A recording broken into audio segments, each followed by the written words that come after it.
السلام علیکم ویورز، ہمارے چینل پر خوش آمدید۔ وہ شدید اضطراب کا شکار نظر آ رہا تھا۔ اس کے چہرے پر بے پناہ پریشانی کے آثار نمایاں تھے۔ نہ جانے وہ کس کو بار بار فون ملاتا اور ادھر سے ادھر ٹہلنا شروع کر دیتا۔ اس کے چہرے پر سرخی اتر آئی، یوں لگتا تھا کہ جیسے ابھی وہ غصے سے پھٹ پڑے گا۔ یہ حنین سکندر تھا، جسے جب سے اس کے ملازم نے فون کر کے بتایا تھا کہ وہ بھاگ گئی ہے، تب سے اس کا جینا حرام ہو گیا تھا۔ کہاں مرے ہوئے تھے تم لوگ؟ کہاں سوئے ہوئے تھے؟ دوسری طرف سے جیسے ہی فون اٹھایا گیا، وہ پھٹ پڑا۔ سر، ہم سے غلطی ہو گئی، دروازہ کھلا رہ گیا تھا، ملازم منمنایا۔ یاد رکھو اور کان کھول کر سنو، اگر وہ نہ ملی تو میں تم سب کی لاشوں سے گزر کر اسے ڈھونڈنے نکلوں گا۔ جتنی جلدی ہو سکے اس کو ڈھونڈنے کی کوشش کرو۔ وہ کہیں نہیں بھاگ سکتی، یہیں کہیں ہوگی، ورنہ یاد رکھو آج رات تم سب کی آخری رات ہوگی اور اگلی صبح تم سب کا نام و نشان بھی نہیں رہے گا۔ شدید طیش میں چیختے ہوئے اس نے انہیں آرڈر دیا اور فون ایک دم سے اس قدر زور سے پھینکا کہ وہ ٹکڑے ٹکڑے ہو گیا۔ تم مجھ سے کہیں بھی بچ کر نہیں نکل سکتی، تمہارا ہر راستہ مجھ پر ہی ختم ہوتا ہے، چاہ کر بھی تم مجھ سے پیچھا نہیں چھڑا سکتی۔ اس نے غائبانہ طور پر اس سے مخاطب کرتے ہوئے جیسے وارننگ سی دی۔ اس کا چین و سکون برباد ہو گیا۔ وہ صبح سو کر اٹھا ہی جا کے اسے یہ خبر ملی اور تب سے وہ انگاروں پر لوٹ رہا تھا۔ اس نے ہر ممکن کوشش کی کہ وہ اس کے چنگل سے بچ کر نہ نکل پائے، بلکہ اسی طرح تڑپ تڑپ کر وہ اسے مارے، لیکن اسی خواب ہی رہ گیا اور وہ وہاں سے بھاگ نکلی۔ لیکن وہ کب تک وہاں سے بھاگے گی؟ کبھی نہ کبھی تو ان کے ہاتھ دوبارہ آ جائے گی اور تب وہ اسے بتا دے گا کہ اس نے کتنی بڑی غلطی کی ہے۔ اب اسے شدت سے اس کے ملازم کے فون کا انتظار تھا کہ کب اس کا فون آئے اور وہ اس سے کہے کہ سر، وہ ہمیں مل گئی ہے، آپ بے فکر ہو جائیں۔ اس جملے کو سننے کے لیے وہ بری طرح سے بے چین ہو گیا اور دوبارہ سے ادھر ادھر چکر کاٹنے لگا، یہاں تک کہ اسے سکون محسوس نہیں ہوا۔ اس نے اپنے کپڑے بدلے، فریش ہوا اور گاڑی کی چابی اٹھا کر زن سے حویلی سے باہر نکل گیا۔ اس کی گاڑی اب منزل مقصود کی طرف دوڑ رہی تھی۔ اسے پورا یقین تھا کہ اس کے ملازم اسے ڈھونڈ لیں گے، لیکن پھر بھی نہ جانے کیوں ایک بے چینی سی اس کے پورے وجود پر چھانے لگی۔ 3 دن پہلے حنین سکندر اس وقت جرگے میں موجود اپنے مخالفین کا انتظار کر رہا تھا۔ اس کا بس نہیں چل رہا تھا کہ فوراً سے فیصلہ سنائے اور اپنے فیصلے پر عمل کر ڈالے۔ جرگے کے رہنما بھی اس وقت بیٹھے ان کا انتظار کر رہے تھے، یہاں تک کہ گاڑی تیز رفتاری سے آ کر وہاں رکی اور فوراً سے دروازے کھلے۔ دروازہ کھلتے ہی حنین سکندر کی جیسے ہی سامنے نظر پڑی تو وہ پہلے حیران ہوا، لیکن فوراً سے اپنے تاثرات کو نارمل کر لیا۔ اس کے سامنے اس وقت ولی شاہ کا بیٹا اسد شاہ اور ان کی بیٹی ماہین شاہ اس کے ساتھ ساتھ چلتی ہوئی حنین سکندر کے مخالف رکھی ہوئی 2 کرسیوں پر اپنے بھائی کے ہمراہ بیٹھ گئی تھی۔ اس نے اچھے سے چادر اوڑھی ہوئی تھی، یہاں تک کہ اس کے چہرے پر غم، تعاسف اور بے چینی واضح طور پر دکھائی دے رہی تھی۔ حنین شاہ نے ایک نظر اس پر ڈال کر دوسری نظر ہٹا لی۔ وہ بے حد خوبصورت تھی اور اس وقت چاند کی چاندنی کی مانند چمک رہی تھی، لیکن اس کی چمک میں حزن و ملال کی کیفیت واضح طور پر نمایاں تھی۔ تمہیں پتہ ہے حنین، ماہی میری بہت اچھی دوست ہے، وہ میرا سب سے زیادہ خیال رکھتی ہے وہاں۔ سکندر کے کان میں اپنی بہن صبا شاہ کے الفاظ گونجے اور ان الفاظوں نے اسے بے چین کر دیا، یہاں تک کہ وہ اپنی جگہ سے اٹھا اور چلتے ہوئے جرگے کے سب سے بڑے رہنما کے پاس رکھی کرسی پر بیٹھ گیا۔ قاتل آ چکے ہیں، کارروائی کا آغاز کر دیجیے۔ آپ میرا مطالبہ جانتے ہیں تو آپ ان تک بھی پہنچا دیجیے، میں ان کے منہ بھی نہیں لگنا چاہتا۔ بآواز بلند کہتے ہوئے اس نے سب کو خود کی طرف متوجہ کیا، لیکن اس کی نگاہیں ماہین شاہ پر ٹھہری ہوئی تھیں۔ وہ یہاں کوئی اور فیصلہ لے کر آیا تھا، لیکن اسے دیکھتے ہی اس نے اپنا فیصلہ بدل لیا۔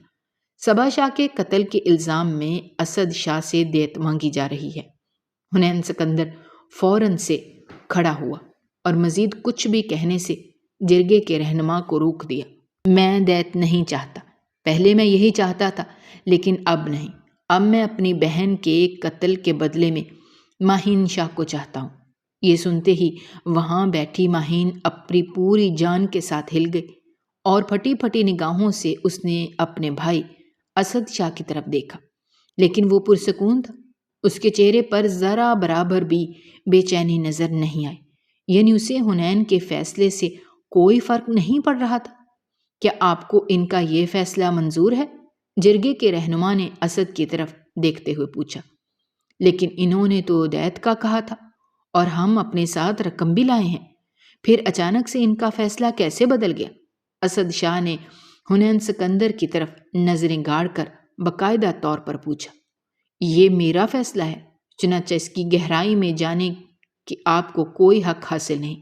جو فیصلہ کیا گیا ہے اس پر عمل کیجیے۔ حنین سکندر نے نفرت سے اس کی طرف دیکھتے ہوئے زہر آلود لہجے میں کہا، نہیں بھائی، خدا کے لیے نہیں۔ میں آپ کے ساتھ یہاں اس لیے نہیں آئی کہ آپ میرا ہی سودا کرنے لگ جائیں۔ آپ کو پتہ ہے ابو کی غیر موجودگی کی وجہ سے مجھے یہاں آپ کے ساتھ آنا پڑا، لیکن اس کا یہ ہرگز مطلب نہیں کہ آپ مجھے ہی ان کے حوالے کر دیں۔ ماہین شاہ ایک دم سے اپنی جگہ سے کھڑی ہو گئی اور اسد شاہ کو جھنجھوڑنے لگی، لیکن وہ تو جیسے خود کو بچانے کے لیے ماہین کا سہارا لے چکا تھا۔ اسے اور کیا چاہیے تھا؟ اس کی جان بخشی گئی، نہ اس سے رقم لی گئی، بلکہ اس سے اس کی بہن کا مطالبہ کر دیا گیا۔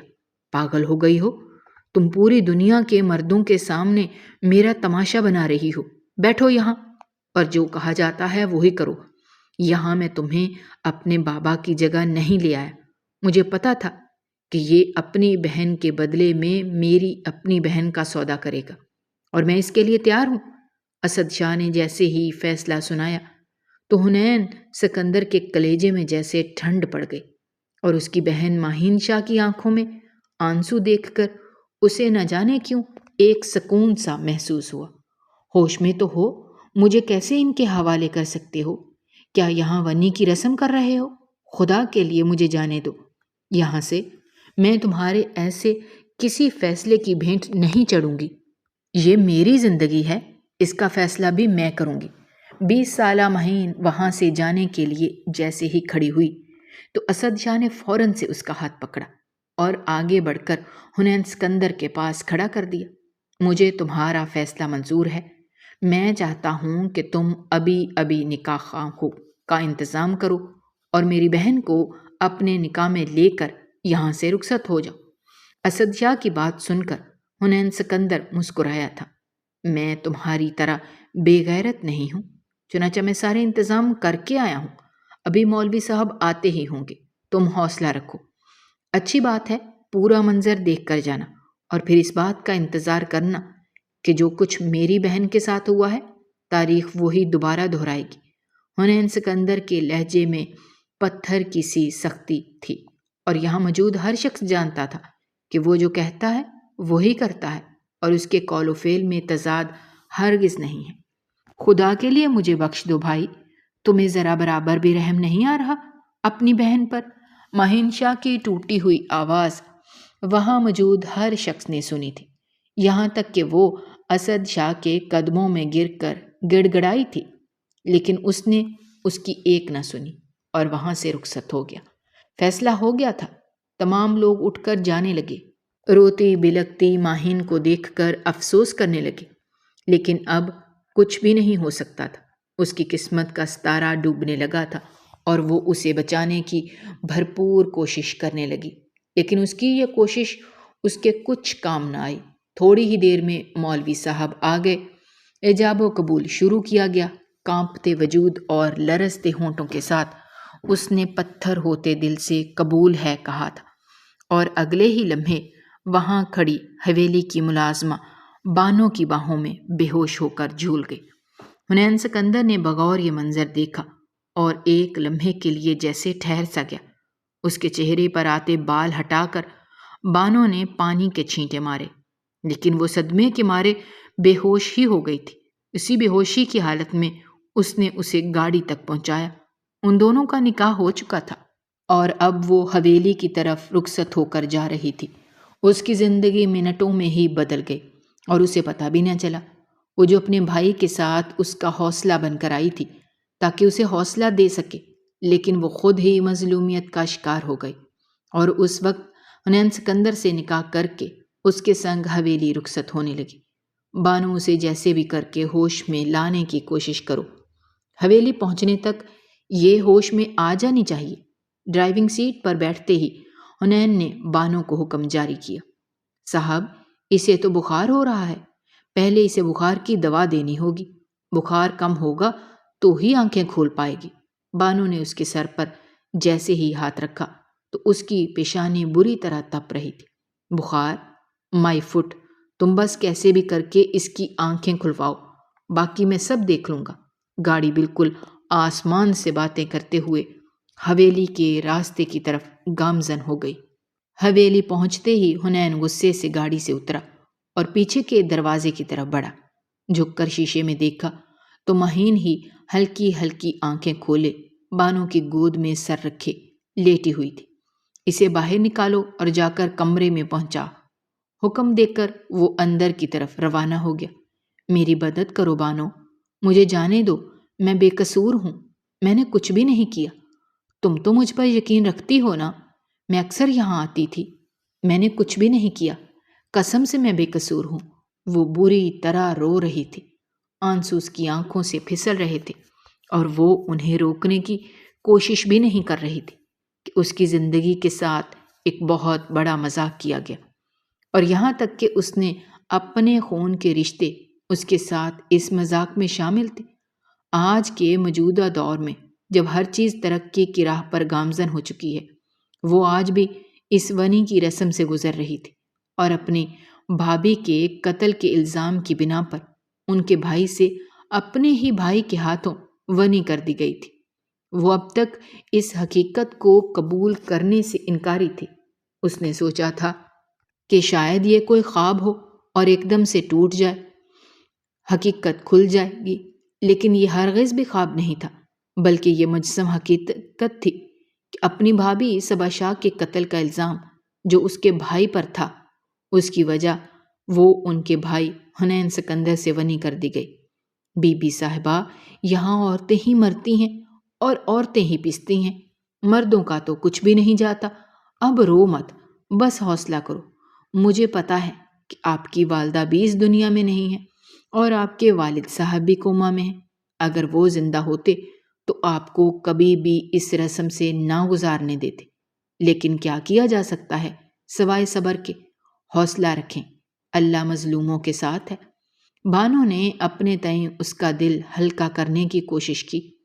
وہ اسے حویلی کے اندر بنے حنین سکندر کے کمرے میں چھوڑ آئی۔ وہاں قدم رکھتے ہی ماہین شاہ کو لگا کہ وہ اگلا سانس نہیں لے پائے گی، لیکن اس کی زندگی بھی اس سے چمٹ گئی تھی اور ختم ہونے کا نام نہیں لے رہی تھی۔ جرگے میں فیصلہ سنتے ہی اسے لگا تھا کہ وہ اسی وقت مر جائے گی، لیکن وہ زندہ تھی اور اس وقت ہم ان کے کمرے میں موجود اس کی درندگی کو سہنے کے لیے وہاں کھڑی تھر تھر کانپ رہی تھی۔ اسی دوران دروازہ کھلا اور پھر زوردار آواز کے ساتھ بند ہو گیا۔ اس نے جیسے ہی دھندلائی آنکھوں سے دیکھا تو وہاں حنین سکندر اسے خود کی طرف بڑھتا دکھائی دیا۔ تم یہاں ونی میں لائی گئی ہو، خود کو دلہن مت سمجھو۔ کھڑی یہاں سے ایک جھٹکے سے اس نے آگے بڑھ کر بازوؤں سے پکڑ کر اسے کھڑا کیا۔ تم کیا سمجھتی ہو یہاں تمہیں وہ سارے حقوق ملیں گے جو ایک بیوی کو ملا کرتے ہیں؟ نہیں، ہرگز نہیں۔ اپنی اس غلط فہمی کو دور کر لو کہ میں تمہیں قتل کے الزام کی بنا پر ونی کر کے یہاں لایا ہوں۔ مجھ سے کوئی اچھی امید نہیں رکھنا۔ ایک دم اسے اس کا جبڑا اپنے فولادی ہاتھوں میں دبوچے ایک ایک لفظ چبا کر کہتا حنین سکندر اس کے ہوش اڑا رہا تھا، جاؤ ابھی کے ابھی میرے لیے چائے بنا کر لاؤ، اور یاد رکھو کہ 5 منٹ کے اندر بن جانی چاہیے۔ اس سے زیادہ ٹائم لگا تو تم سزا کی حقدار ٹھہرو گی۔ وہ پہلے ہی دن اسے سزا کے ڈراوے دینے لگا۔ ماہین نے جیسے ہی سنا تو وہ فوراً سے باہر دروازے کی طرف دوڑ لگا دی۔ وہ اس وقت اس سے دور جانا چاہتی تھی۔ اس کی آنکھوں سے ٹپکتی وحشت اسے اپنے اندر اترتی محسوس ہو رہی تھی۔ کچن کی طرف آتے ہی اس نے فوراً سے چائے کا پانی چڑھایا، پتی اور پانی ڈال کر ابال آنے کا انتظار کرنے لگی۔ اسی کام میں 3 منٹ گزر گئے تھے۔ اس نے فوراً سے دودھ ڈال دیا، چولہا فل کھول دیا اور 4 منٹ کے اندر چائے کو ابال دلوا دیا۔ کپ میں ڈال کر جیسے ہی وہ کمرے میں پہنچی تو 6 منٹ ہو گئے تھے۔ اس نے کرب سے آنکھیں میچ لیں۔ یہ اس کی زندگی نے اسے کس امتحان میں ڈال دیا تھا؟ میں نے تم سے کیا کہا تھا؟ 5 منٹ کے اندر بننی چاہیے، اور گھڑی کتنے بجا رہی ہے؟ سوالیہ نظروں سے اس کی طرف دیکھتے ہوئے وہ جارحانہ انداز میں آگے بڑھا، اس کے ہاتھ سے کپ لیا اور اسے پلنگ پر بٹھایا۔ 5 منٹ میں بن گئی تھی، اوپر آ رہی تھی تو 1 منٹ ہو گیا۔ ٹوٹے پھوٹے لفظوں میں کہتے ہوئے اس نے اپنے کپ کپاہٹ چھپانے کی کوشش کی تھی۔ بھاگ کر نہیں آ سکتی تھی؟ زوردار آواز میں چیختے ہوئے اس نے جیسے ہی کہا تو ماہین جیسے اپنی جگہ سے اچھل ہی پڑی اور زار و قطار رونے لگی۔ وہ اسے ذہنی ٹارچر کر رہا تھا اور بری طرح سے بدسلوکی بھی۔ اب تم نے غلطی کی ہے تو سزا تو ملے گی۔ یہ کہتے ہوئے اس نے چائے کا کھولتا ہوا کپ اس کے پاؤں پر قطرہ قطرہ کر کے گرانے لگا، اور مہین شاہ نے جیسے ہی پاؤں پیچھے ہٹایا تو اس نے اپنے ہاتھ سے اس کے پاؤں پکڑ کر اور دوسرے ہاتھ سے چائے کا پورا کپ اس کے پاؤں پر انڈیل دیا۔ ماہین کے منہ سے ایک با آواز بلند چیخ نکلی اور اس نے فوراً سے اپنا پاؤں پکڑ کر جلنے والی جگہ پر ہاتھوں سے دبا دیا۔ آنسو بارش کی طرح اس کی آنکھوں سے بہنے لگے۔ مجھے لگتا ہے کہ اس میں تمہیں تکلیف کم ہوئی ہے، بلکہ کام کرتے ہیں تمہیں ایک اور سزا دیتے ہیں، تب کہیں جا کر میرے سینے میں ٹھنڈ پڑے گی۔ یہ کہتے ہی اس نے اسے دوبارہ بازوؤں سے پکڑ کر کھڑا کیا اور تقریباً گھسیٹتا ہوا اپنے کمرے کی بالکنی میں دھکا دے دیا۔ آج کی پوری رات تم یہیں گزارو گی۔ یہ سخت سردی کے دن تھے اور اس وقت بالکنی کا فرش بالکل ٹھنڈا ٹھار کسی برف کی مانند ہو رہا تھا۔ ماہین شاہ نے جیسے ہی وہاں قدم رکھے تھے اس کے پورے وجود میں ٹھنڈ اتر رہی تھی۔ بلکہ ایک کام کرو، اپنے دوپٹہ بھی مجھے دے دو، اس سے ہی تم خود کو گرمی پہنچا لو گی، تو میں سمجھوں گا تمہیں سزا ٹھیک نہیں ملی۔ یہ کہتے ہی حنین سکندر نے اس کے سر پر موجود دوپٹہ اس زور سے کھینچا کہ اس کی گردن پر نشان پڑ گئے، اور فوراً سے مڑ کر بالکنی کا شیشے کا دروازہ بند کر دیا۔ پلنگ پر بیٹھ کر ماہین شاہ کے تاثرات دیکھنے لگا، یوں جیسے کوئی تماشائی کرکٹ میچ دیکھ رہا ہو اور ہر لمحے سے لطف اندوز ہو رہا ہو۔ ماہین تو ویسے ہی بخار میں پھنک رہی تھی۔ جیسے ہی وہاں فرش پر بیٹھی تو اس کے پورے وجود پر کپ کپی طاری ہونے لگی اور وہ بری طرح سے کانپنے لگی۔ اس کی ایک کپ کپاہٹ بھی حنین کی نظروں سے اوجھل نہیں تھی، لیکن وہ اسے اور تڑپانا چاہتا تھا اور تڑپ تڑپ کر اسی طرح مارنا چاہتا تھا جس طرح سے اسد نے اس کی بہن کو مارا تھا۔ تمہیں یوں تڑپتا دیکھ کر میرے سینے میں جو ٹھنڈ پڑ رہی ہے اس کا کوئی مول نہیں۔ مجھے یوں لگ رہا ہے جیسے صبا کی روح کو بھی سکون مل رہا ہے، اور میں روز اسے اسی طرح سکون پہنچا کر ثواب حاصل کروں گا۔ حنین سکندر نے با آواز بلند کہتے ہوئے ماہین کو دیکھ کر مسکرانے کی کوشش کی تھی، لیکن وہ تو جیسے اپنے حواسوں میں ہی نہیں تھی۔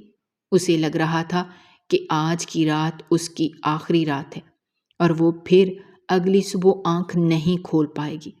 حنین نے دیکھا کہ وہ اپنے پورے وجود کو ایک گٹھڑی بنا کر ٹھنڈ روکنے کی کوشش کر رہی تھی، لیکن اس کوشش میں ناکام تھی۔ حنین نے اپنے کمرے کی لائٹ بند کی اور بازو آنکھوں پر رکھ کر سونے لگا۔ سونے سے پہلے اس نے ایک نظر ماہین کی طرف دیکھا، جو اب اپنے دونوں ہاتھوں کو آپس میں رگڑ کر حرارت پیدا کرنے کی کوشش کر رہی تھی۔ حنین نے اسے دیکھ کر رخ پھیر لیا اور سونے کی کوشش کرنے لگا، یہاں تک کہ اس کی آنکھ لگ گئی۔ شہریار سکندر شہر کے جانے مانے بزنس مین تھے اور ان کے گاؤں میں ایک بہت بڑی حویلی تھی۔ حویلی میں ان کی بیگم صاحبہ اپنے 2 بچوں حنین سکندر اور صبا سکندر کے ساتھ رہا کرتی تھی۔ حنین سکندر جب 6 سال کا تھا تب ان کی والدہ کا انتقال ہو گیا اور ان کے بیبی یعنی ان کی دادی نے انہیں پال پوس کر بڑا کیا۔ شہریار سکندر تو کاروبار کے سلسلے میں گاؤں سے باہر شہر میں ہی زندگی گزار رہے تھے۔ انہوں نے اپنے بچوں کی خاطر دوسری شادی نہیں کی اور اپنی ماں کو اپنے بچوں کی پرورش کرنے کی ذمہ داری سونپ دی۔ شہریار سکندر نے اپنی بیٹی صبا سکندر کی شادی اپنے دوست ولی شاہ کے بیٹے اسد شاہ سے کر دی۔ وہ دونوں ایک دوسرے کو پسند بھی کرتے تھے۔ برسوں سے ان دونوں خاندانوں کی آپس میں گہری شناسائی تھی اور بزنس میں بھی وہ تقریباً پارٹنر ہی تھے۔ صبا اپنی شادی پر بہت خوش تھی، اسد بھی اس سے محبت کرتا تھا، لیکن نہ جانے ان دونوں کے رشتے کو کس کی نظر لگ گئی کہ ان کے درمیان اختلافات بڑھنے لگے، یہاں تک کہ صبا پورے 9 مہینے کی پریگننٹ تھی اور اسد سے کسی بات پر لڑائی کے دوران اسے بات کا جواب دیتے ہوئے سیڑھیوں سے اتر رہی تھی کہ اس کا پاؤں پھسلا اور وہ گر گئی، یہاں تک کہ پوری 12 سیڑھیوں سے گزر کر وہ زوردار انداز میں زمین سے جا لگی۔ اس کے پیٹ میں موجود بچہ وہیں مر گیا اور اس کی زندگی کو خطرہ لاحق ہو گیا۔ یوں یہ الزام اسد شاہ پر آ گیا کہ اس نے اسے جان بوجھ کر دھکا دیا ہے، حالانکہ اسد شاہ تو صرف اسے بچانے کے لیے آگے بڑھا اور جیسے ہی اسے ہاتھ سے پکڑ کر سہارا دینے لگا تو اس نے غصے میں اپنا ہاتھ چھڑایا اور سیڑھیوں سے نیچے گر گئے۔ وہاں موجود تمام ملازموں نے یہ منظر دیکھا تھا تو انہیں لگا تھا کہ اسد نے اپنی بیوی کو خود دھکا دیا ہے اور یوں یہ مشہور ہو گیا کہ اسد نے اپنی بیوی کا قتل کیا ہے۔ صبا چند دن ہسپتال میں زیر علاج رہی لیکن جانبر نہ ہو سکی کہ اس کے سر میں گہری چوٹ لگی تھی، لیکن بچے کے مرنے سے جو زہر اس کے پیٹ میں موجود تھا وہ پورے جسم میں پھیلنے لگا، یوں اس کی موت واقع ہو گئی۔ حنین سکندر کو اپنی اس بہن سے بہت محبت تھی۔ اسے جب پتہ چلا تو اس نے اسد شاہ پر قتل کا مقدمہ دائر کر دیا۔ دونوں خاندانوں کے بڑوں نے بیٹھ کر مسئلہ حل کرنے کی کوشش کی، لیکن ولی شاہ کو دل کا دورہ پڑا اور وہ کوما میں چلے گئے۔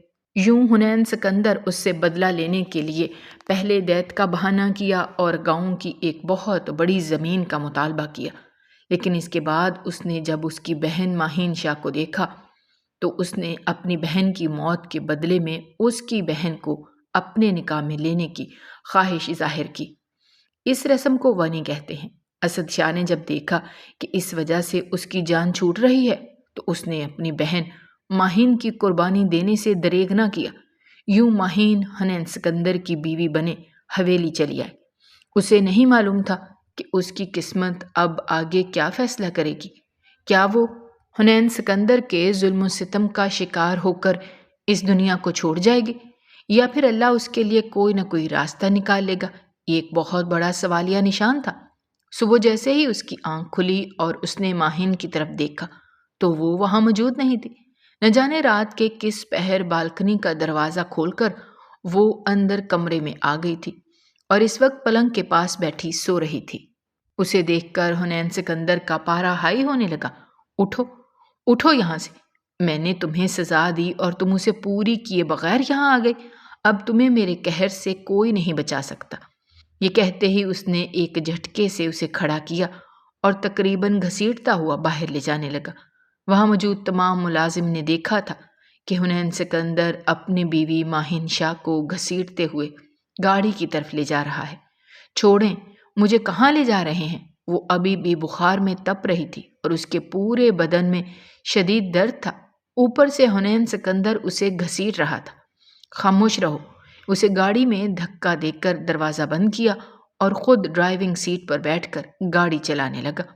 15 منٹ کی ریش ڈرائیونگ کے بعد وہ ایک خوبصورت سے چھوٹے سے گھر کے سامنے رکا، گاڑی کا دروازہ کھولا، اسے کھینچ کر باہر نکالا اور گھر کی طرف بڑھا۔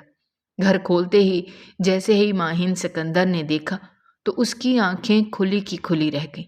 وہ گھر بچے کی چیزوں سے بھرا ہوا تھا جسے شاید ان کے خاندان نے اپنی بیٹی کو دینے کے لیے سجایا ہوا تھا۔ وہاں بچے کی ہر چیز موجود تھی، جھولا، کوٹ، کھلونے، کپڑے، جوتے، غرض پورا گھر سجاوٹ سے خوبصورت دکھائی دے رہا تھا۔ یہ دیکھ رہی ہو، ہم نے اپنے بھانجے کے لیے ہر چیز خرید کر رکھی تھی، لیکن تمہارے بھائی نے ہمارا ہر خواب مٹی میں ملا دیا۔ یہ کہتے ہی وہ اسے ہاتھ سے پکڑ کر زور سے کھینچنے لگا اور ہر ایک چیز اٹھا کر اسے دکھانے لگا۔ دیکھ رہی ہو، یہ چیز میں نے اس کے لیے لی تھی پورے دل کے ساتھ، لیکن تمہارے بھائی نے اس کا قتل کر دیا، میرے بھانجے کا قتل کر دیا، اپنی اولاد کا قتل کر دیا۔ اس کی آنکھوں میں نہ جانے کون سے جذبات امڑ رہے تھے کہ وہ کوئی نام نہ دے پائے، لیکن وہ اس وقت شدید دکھ کی کیفیت میں تھا۔ مہین کی آنکھوں میں بھی اپنے بھتیجے کا ذکر سن کر آنسو آ گئے، لیکن وہ اسے کیسے بتاتی کہ اس کا بھائی بھی بے قصور ہے اور وہ بھی بے قصور ہے۔ اس کی بھابھی کی جذباتیت نے آج یہ دن دکھایا تھا اور سب کی زندگی برباد ہو رہی تھی۔ خدا کے لیے مجھے معاف کر دیں، میں ان تمام چیزوں میں بے قصور ہوں، میرا بھائی بے قصور ہے، یہ ایک حادثہ تھا، آپ مان کیوں نہیں لیتے؟ ماہین نے حنین سکندر کو جیسے ہی یہ الفاظ کہے، ایک زوردار تماچا اس کے چہرے پر پڑا اور وہ دور جا گری۔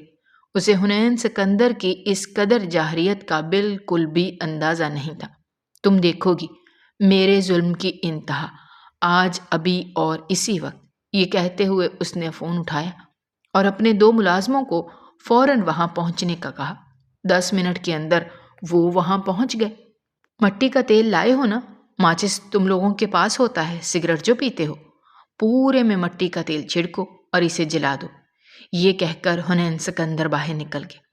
اس کے باہر نکلتے ہی اس کے ملازم بھی باہر نکلے اور پورے گھر میں مٹی کا تیل ڈالنے لگے۔ ماہین نے پھٹی پھٹی نگاہوں سے ان کی یہ حرکت دیکھی اور جیسے ہی باہر جانے کے لیے قدم رکھے تو دروازہ بند تھا۔ حنین نے اس پورے کمرے کو ماہین کے ساتھ جلانے کا حکم دے دیا تھا اور وہ وہیں پتھر کی بنی بیٹھی رہ گئی۔ یہ کیسا انسان تھا جو بے قصور کو اس قدر گھناؤنی سزا دے رہا تھا، اسے زندہ جلانے کا حکم دے رہا تھا؟ اس کا ذہن معاف ہونے لگا اور سر چکرانے لگا۔ ایسے لگا کہ اس کے پیروں تلے سے زمین آہستہ آہستہ کھسک رہی ہے اور وہ زمین میں دھنستی چلی جا رہی ہے۔ ملازم نے مٹی کا تیل چھڑک دیا اور ماچس جلا کر تیلی بھی دے دی۔ ایک جھٹکے سے تیل نے آگ پکڑ لی اور شعلے جا بجا بکھرنے لگے۔ خدا کے لیے کوئی میری مدد کرو، مجھے باہر نکلنے دو۔ اس نے آگے بڑھ کر شیشے کا دروازہ زور زور سے بجایا، لیکن وہاں اس وقت کوئی بھی موجود نہیں تھا، سب جا چکے تھے۔ اس نے آس پاس نظر دوڑائی، کمرے کی ہر چیز نے آگ پکڑ لی تھی اور وہ تیزی سے آگے بڑھ رہی تھی۔ وہ ایک وسیع و عریض کمرہ تھا، لیکن سب کچھ جل کر راکھ ہو رہا تھا اور تیزی سے آپس میں گڈ مڈ ہونے لگا۔ اس نے اپنی پوری کوشش کر کے شیشے کے دروازے کو توڑنے کی کوشش کی، لیکن ناکام رہی، یہاں تک کہ اس کی نظر وہاں رکھے ایک شو پیس پر پڑی۔ وہ فوراً سے وہاں جا کر شو پیس کو اٹھانے لگی۔ اس کے پورے جسم پر آگ کی تپش پڑنے لگی۔ اسے شدید کھانسی کا دورہ پڑا، لیکن اس نے اپنے حواس بحال رکھنے کی پوری کوشش کی۔ یا اللہ میری مدد فرمائیے، مجھے ایسے جرم میں نہ ماریے گا جو میں نے کیا ہی نہیں ہے۔ یہ کہہ کر اس نے پوری قوت سے وہ شو پیس دروازے پر دے مارا۔ دروازہ 2 حصوں میں تقسیم ہو گیا اور اس کے لیے راستہ بن گیا۔ اس نے جیسے ہی قدم باہر رکھے تو اس کے قدموں میں جا بجا بکھری کانچ کی چھوٹی چھوٹی کرچیاں چبھ گئیں، لیکن یہی اس کے لیے غنیمت تھا۔ اس نے بھاگنا شروع کر دیا۔ ملازموں نے دیکھا کہ وہ بھاگ رہی ہے تو فوراً سے حنین کو فون ملایا۔ حنین جو اس وقت حویلی میں قدم رکھ چکا تھا اور اپنی بیبے کو اپنے سامنے دیکھ کر مسکرایا، جو اس وقت اپنے بڑے بیٹے اصغر کے گاؤں سے تشریف لائی تھیں۔ کیسے ہو حنین؟ انہوں نے آگے بڑھ کر اسے گلے لگا لیا۔ بس ٹھیک ہوں، مجھے پتا چلا ہے تم نے شادی کر لی ہے، کہاں ہے میری بہو؟ دکھاؤ تو صحیح۔ انہیں معلوم تھا کہ وہ ماہین شاہ کو ونی کر کے لے آیا ہے، اس کے باوجود انہوں نے اسے اپنی بہو کہا تھا۔ اپنے انجام کو پہنچ رہی ہے، وہیں چھوڑ آیا ہوں جہاں صبا چلی گئی تھی۔ حنین کی بات سن کر انہیں جھٹکا سا لگا اور انہوں نے آگے بڑھ کر اسے زوردار تھپڑ رسید کیا۔ تمہیں اندازہ بھی ہے تم کیا کر رہے ہو؟ تم ایک جیتے جاگتے وجود کی جان لے رہے ہو۔ پھر تم میں اور مجرموں میں کیا فرق باقی رہ گیا؟ ویسے بھی اسد نے مجھے بتایا تھا، وہاں آیا تھا، مجھے معافی مانگی تھی اور کہا کہ میں نے صبا شاہ کو پکڑنے کے لیے ہاتھ آگے بڑھائے تھے، لیکن کوئی میری بات نہیں سن رہا۔ بی بی آپ تو میری بات سنتی ہیں نا؟ اس نے مجھے تمام حقیقت بتائی ہے۔ صبا حادثے کی وجہ سے مری ہے، اپنے ضدی پن کی بنا پر۔ تم اس کی ضد اچھے سے جانتے تھے، اس کے باوجود تم نے ماہین کو سزا دی۔ کیا کیا ہے تم مجھے بتاؤ گے؟ بیبے کی بات سن کر جیسے وہ ایک دم سے ہوش میں آیا۔ اسے نہیں معلوم تھا کہ اسد شاہ اس کی بیبے کے پاس جا کر اسے ساری حقیقت بتایا ہے، اور بیبے نے اس پر یقین بھی کر لیا ہے۔ سچ کہہ رہا ہے، وہ بے تحاشا رو رہا تھا، وہ صبا سے محبت کرتا تھا۔ تم خود کیوں یہ بات بھول گئے؟ کوئی اسے کیوں مارے گا؟ چھوٹے چھوٹے جھگڑے تو میاں بیوی میں ہوتے ہی رہتے ہیں، اور ویسے بھی وہ اس کی اولاد پیدا کرنے والی تھی۔ لیکن تم نے کیا کیا؟ تم نے تو انسان کی جان لینے میں ذرا برابر بھی ہچکچاہٹ محسوس نہیں کی۔ کیا یہ تربیت کی ہے میں نے تمہاری؟ بیبے نے اس کی بری طرح سے کلاس لے ڈالی، اور تب اسے ہوش آیا کہ وہ واقعی ایک ظلم کر آیا ہے۔ اس نے فوراً سے اپنے ملازم کو کال ملائی، اور دوسری طرف سے جو خبر اس کی منتظر تھی، اس نے اسے سکون کا سانس لینے کا موقع دیا۔ کچھ نہیں ہوا بیبے، اس کو وہ بچ گئی ہے اور وہاں سے بھاگ گئی ہے، یہ کہہ کر وہ حویلی سے باہر نکل گیا۔ بیبے اسے روکتی ہی رہ گئی، لیکن اب وہ نہیں سننے والا تھا۔ اسے احساس ہو گیا تھا کہ اس نے ماہین شاہ کے ساتھ بہت غلط کیا ہے۔ اس نے گاڑی کا رخ ہسپتال کی طرف کر دیا۔ اسے پتا تھا کہ ماہین اس وقت اسے وہیں ملے گی۔ ہسپتال کے اندر داخل ہوتے ہی اس کمرے کی طرف قدم بڑھا دیے جہاں ولی شاہ اس وقت زیر علاج تھے۔ ماہین کی روتی ہوئی آواز نے کمرے کے باہر ہی اس کے قدم جکڑ لیے۔ بابا، آپ مجھے جان سے مار دیں، پر حنین سکندر کے پاس واپس مت بھیجیں۔ وہ اپنے باپ کے آگے گڑ گڑا رہی تھی، کیونکہ جب اس کے سگے بھائیوں نے اسے حنین سکندر کے حوالے کیا تھا تو اس کا باپ کوما میں تھا۔ وہ اب تمہارا شوہر ہے، تم کیوں وہاں سے بھاگ آئی ہو؟ وہ تمہیں لینے آئے گا تو میں تمہیں نہیں روکوں گا، اس کے باپ نے چہرہ موڑ کر کہا۔ تو وہ بے یقینی سے اپنے باپ کو دیکھنے لگی، جو اس کی آنکھ میں ایک آنسو نہیں دیکھتا تھا۔ وہ کیسے آج اسے جانے کا کہہ رہے تھے؟ تمہیں یہاں نہیں آنے چاہیے تھا، وہ اور زیادہ بگڑے گا۔ انہوں نے مصلحت سے کام لیا۔ وہ ظالم ہے، وہ آپ سب کے گناہوں کا بدلہ مجھ سے لے رہا ہے، یہ جانتے ہوئے بھی کہ آپ مجھے جانے کا کہہ رہے ہیں۔ اس کے رونے میں تیزی آ گئی جب اس کے بھائی نے آگے بڑھ کر منہ پر تھپڑ مارنا چاہا تھا، پر اندر آتے سکندر نے اس کا ہاتھ درمیان میں پکڑ لیا تھا۔ خبردار، میری بیوی پر ہاتھ اٹھانے کی ہمت بھی مت کرنا۔ یہ کہتے ہی اس نے اس کا ہاتھ زور سے جھٹک دیا اور آگے بڑھ کر ماہین کا ہاتھ پکڑا۔ مجھے آپ کے ساتھ نہیں جانا، آپ نے تو مجھے مرنے کے لیے وہاں چھوڑ دیا اور آگ میں جھونک دیا تھا۔ کیا میں بے وقوف نظر آتی ہوں کہ میں آپ کے ساتھ چلوں گی؟ اس سے بہتر تو یہی ہے کہ میں وہیں مر جاتی۔ مجھے امید تھی کہ میرا باپ مجھے اپنے پاس رکھے گا، لیکن اس نے بھی مجھے خود سے الگ کر دیا ہے۔ اب میرا جینے کا کوئی جواز نہیں بنتا۔ ایک جھٹکے سے ماہین نے سکندر سے اپنا ہاتھ چھڑایا اور وہاں موجود رکھی فروٹ کاٹنے کی چھری ایک دم سے اٹھا کر اپنے ہاتھ پر پھیر دی۔ دوسرے ہی لمحے خون بھل بھل اس کی رگوں سے نکلنے لگا اور اس کا سر چکرانے لگا۔ یہ کیا کر دیا تم نے ماہین؟ تم ہوش میں تو ہو؟ میں مانتا ہوں کہ میں غلط تھا، لیکن اب مجھے یقین آ گیا ہے کہ آپ سب بے قصور ہیں۔ قصور میری سوچ میں تھا۔ حنین سکندر نے چیختے ہوئے اس کے ہاتھ پر اپنا ہاتھ رکھا، اس کا خون بہنے سے روکنے کی کوشش کرنے لگا۔ ڈاکٹر پلیز آئیے، دیکھیے انہیں چھری لگ گئی ہے، خدا کے لیے انہیں دیکھیے۔ حنین سکندر جیسے پاگل ہونے لگا۔ سٹاف نے آگے بڑھ کر ماہین شاہ کو ایمرجنسی میں شفٹ کر دیا اور اس کا علاج کرنے لگے۔ ڈاکٹر نے آ کر جو خبر حنین سکندر کو سنائی، اس کے پیر تلے سے زمین نکالنے کے لیے کافی تھی۔ وہاں موجود ولی شاہ اور اسد شاہ بھی کام کر رہ گئے۔ آپ کی مسز کا بہت خون بہہ گیا ہے، انہیں خون کی اشد ضرورت ہے۔ اگر خون نہ لگایا گیا تو ان کی ڈیتھ بھی ہو سکتی ہے۔ یہ خبر سنتے ہی حنین سکندر جیسے پتھر کا ہو گیا۔ اس نے گھبرائی ہوئی نگاہوں سے اسد شاہ کی طرف دیکھا۔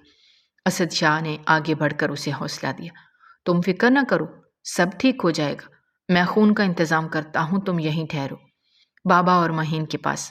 یہ کہہ کر اسد شاہ فوراً سے انتظام کرنے کے لیے نکل پڑا۔ خون کا بر وقت انتظام ہو گیا اور مہین شاہ کو خون لگ گیا، لیکن وہ ابھی تک ہوش میں نہیں آئے۔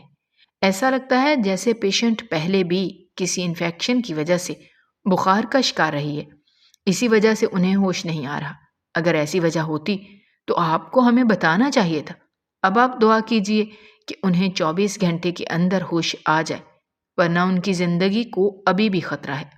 یہ سنتے ہی حنین سکندر کو لگا کہ اس کے پیروں تلے سے زمین کھینچ کر نکال دی گئی ہے اور اس کے سر پر تمام آسمان اپنی پوری طاقت کے ساتھ لگ کر ٹوٹ پڑے ہیں۔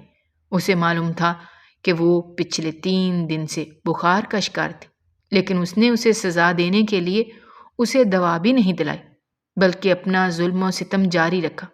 اب وہ اس وقت اس کی زندگی کے لیے ہاسپٹل کے پریئر روم میں بیٹھا اللہ کے حضور اس کی زندگی کی بھیک مانگ رہا تھا۔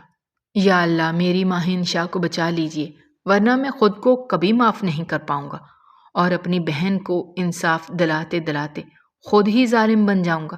یہ مجھے نہیں معلوم تھا۔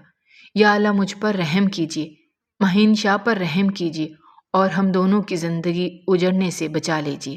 یا اللہ، میری مدد کیجئے، اسے ہوش آ جائے اور میں اس سے معافی مانگ لوں، ورنہ میں ساری زندگی پچھتاوے کی آگ میں جلتا رہوں گا۔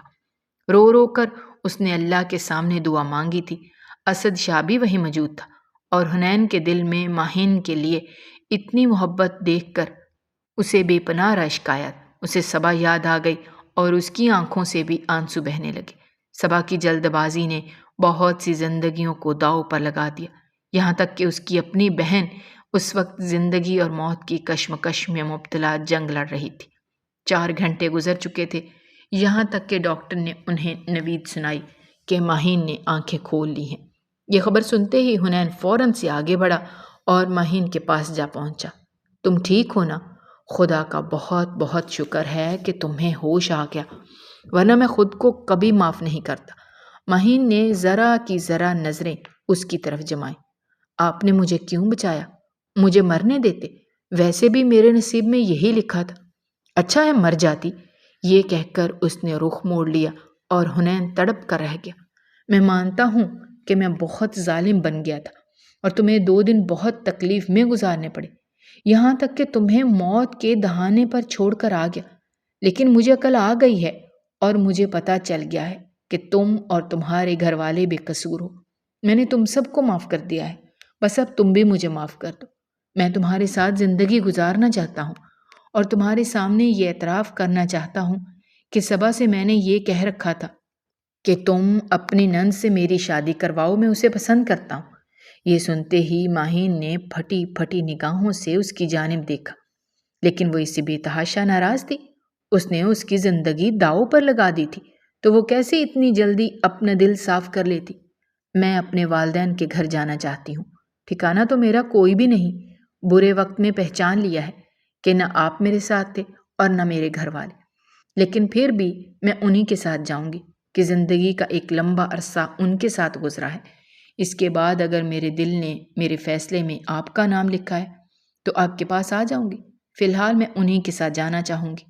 یہ کہہ کر مہین نے دوبارہ سے رخ موڑ لیا۔ خدا کے لیے ایسا نہ کرو، مجھے معاف کر دو، تم میرے ساتھ جاؤ، میں تمہاری خدمت کروں گا، جو تم کہو گی ویسا ہی ہوگا، لیکن مجھ سے اس طرح منہ نہ موڑو، میں جیتے جی مر جاؤں گا۔ مرنے کے لیے تو آپ نے مجھے چھوڑا تھا حنین، اب مجھے آپ کی کسی بھی بات پر یقین نہیں آنا، نہ اعتبار کر سکتی ہوں، مہین نے 2 ٹوک لہجے میں کہا، تو حنین کو اپنی جان آسمان پر پرواز کرتی ہوئی نظر آئی۔ مہین شاہ، کیا تم حنین سکندر کو معاف نہیں کر سکتی؟ میں وعدہ کرتا ہوں میں اب کوئی نقصان نہیں پہنچاؤں گا، بلکہ تمہاری زندگی کو خوشیوں سے بھر دوں گا۔ اس نے ایک نظر اپنے بھائی اور باپ پر ڈالی۔ وہ دونوں اسے آنکھوں میں اشارہ دے کر جانے کا کہنے لگے۔ ٹھیک ہے، میں آپ کے ساتھ چلوں گی، لیکن اس کا یہ مطلب نہیں ہے کہ میں ان تمام رویوں کو بھول گئی ہوں جو آپ تمام لوگوں نے میرے ساتھ روا رکھے ہیں۔ میرے زخم ابھی تازہ ہیں، انہیں بھرنے میں وقت لگے گا۔ اس سے پہلے آپ مجھ سے کسی بھی قسم کے اچھے کی امید مت رکھیے گا۔ وہ درجہ حقیقت پسند لڑکی تھی، لیکن حنین کے لیے اتنا ہی کافی تھا کہ اس کی ماہین اس کے ساتھ جانے کے لیے راضی ہو گئی ہے۔ آہستہ آہستہ وہ اس کی محبت میں بھی گرفتار ہو جائے گی اور اپنا آپ خوشی سے اس کے حوالے کرے گی، زندگی کو اس کے ساتھ اچھی طرح گزارے گی۔ اس وقت اسے یہ بھی غنیمت لگ رہا تھا۔ اس نے ماہین کے ہاتھوں کو اپنے ہاتھوں میں لیا اور انہیں آنکھوں سے لگا لیا۔ مجھے معاف کر دو، ساری زندگی تم سے معافی مانگتا رہوں گا۔ جب تک معاف نہیں کرو گی، تمہاری زندگی کو خوشیوں سے بھرنے کا وعدہ کرتا ہوں۔ یہ کہہ کر اسے آگے بڑھ کر اس کے سر پر بوسہ دیا۔ ماہین شاہ نے آنکھیں بند کر لیں اور اس کے آنسو بہنے لگے۔ اسے اندازہ نہیں تھا کہ اس کی زندگی 3 دن بعد ایک نئے رخ پر خود کو ڈال دے گی اور وہ حنین سکندر کا ایک نیا روپ دیکھے گی جو اس کی محبت میں بچھا چلا جا رہا تھا۔ اس نے آنکھیں موند کر اللہ کا شکر ادا کیا کہ اس کی آزمائش ختم ہو گئی اور اس کا شوہر اسے اپنی بیوی ماننے کے لیے تیار ہو گیا۔ اگر آپ کو ہماری کہانیاں پسند آ رہی ہیں تو ہمارے چینل کو سبسکرائب کیجیے، ویڈیوز پر کمنٹ کیجیے اور شیئر کیجیے۔ شکریہ۔